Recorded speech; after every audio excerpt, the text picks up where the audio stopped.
มาเที่ยวน้ำตกกลับแล้วเรา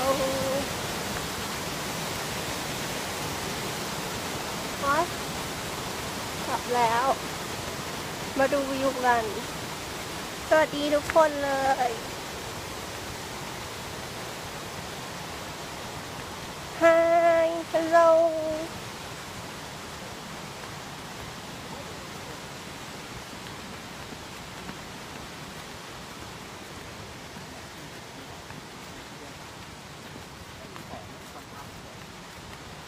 สวัสดีค่ะ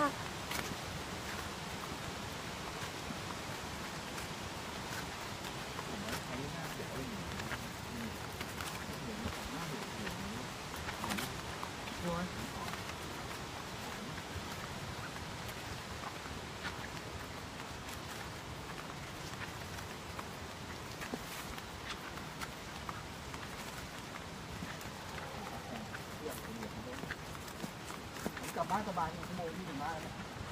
อ๋อมาน้ำตก7 สาวน้อยค่ะ ไปลงก่อนเลย แต่ว่ากำลังจะกลับแล้ว ไม่ทันไรกินข้าวกับแม่ก็ไหนมีข้าวตอนนี้มาใช้เอารับงานกินปานยาวไปแล้วปานอะไรที่กินปานยากมุมมันก็ไม่ค่อยมีแล้วก็แสงก็ย้อนแสงนะให้ข่าวพุ่งให้ไปดูที่ไม่ได้ดีให้เราล่ามทุกเรื่องต้องดูมาให้เราดูอ๋อไม่ใช่2 เซตนะพี่2เวลาถึงที่ต้องถูกหน่อยไม่เป็นไรที่ได้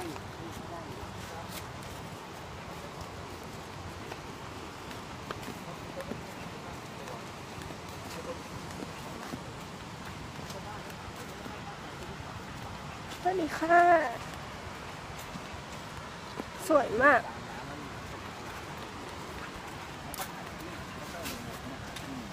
สวยเลยผมทำไม่ยาก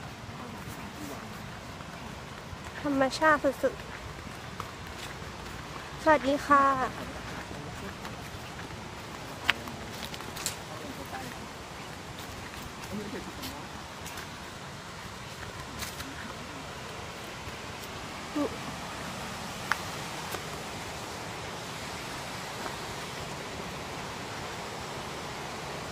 เป็นน้ำตกไหมสวยมากเลย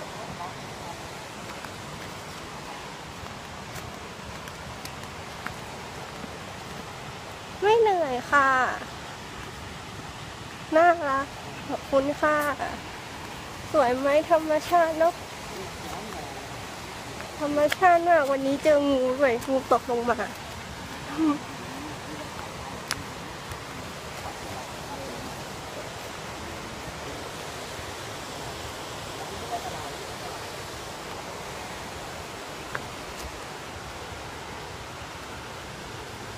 ขอบคุณค่ะ สวัสดีค่ะเพื่อนๆทุกคน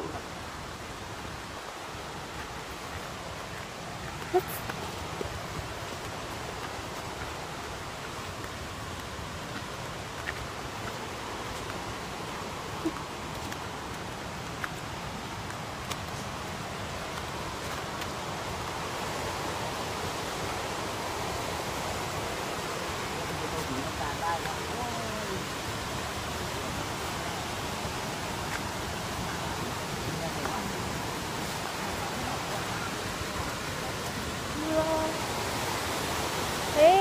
สวยเนาะ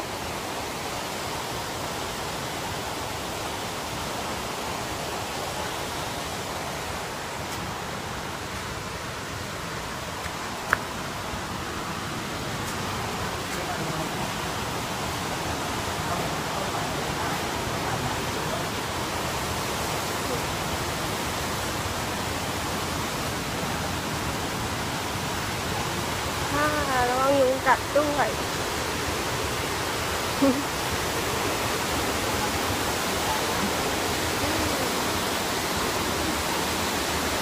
ได้ยินเสียงน้ำตกไหมคะค่ะค่ะ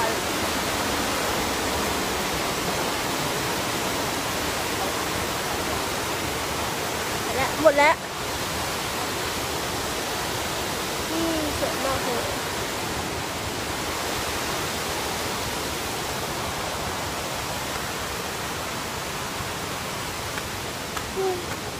กลับแล้ว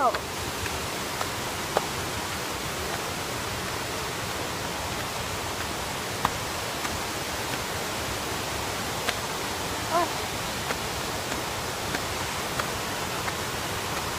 เนอะเย็นสบาย แล้วก็ธรรมชาติด้วยเดินขึ้นบันไดอยู่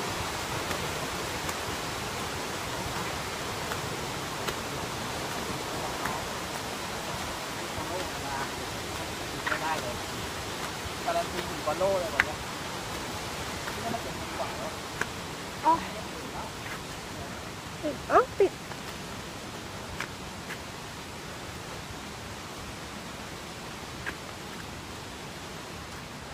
ครับสวยเนาะ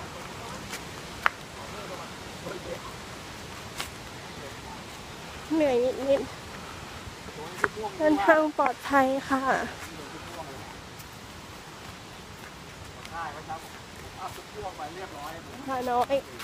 เอาไปเองดีเลย ที่มันตามกินนมแม่เหมือน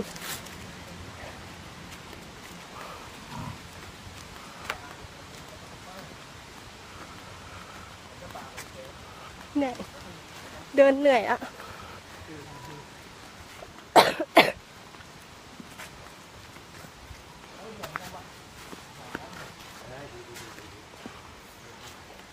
โอ้ยเหนื่อยไปดูหน้าโดนนี่ได้3 ใบของพี่นี่2 แต้ม วิวสวยใช่วิวสวยมากเลย อีเขามาให้คนอื่นถ่ายอยู่ไปไหนไม่รู้ แล้วพี่ผมถ่ายเยอะเลย เยอะไหนล่ะดูนี่ได้กี่ใบเองนะอะไรไปแล้วสะบัดดีเลย เราก็ได้เยอะ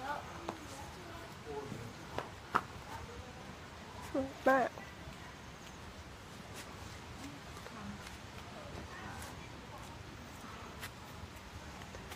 ไปแล้วดีกว่า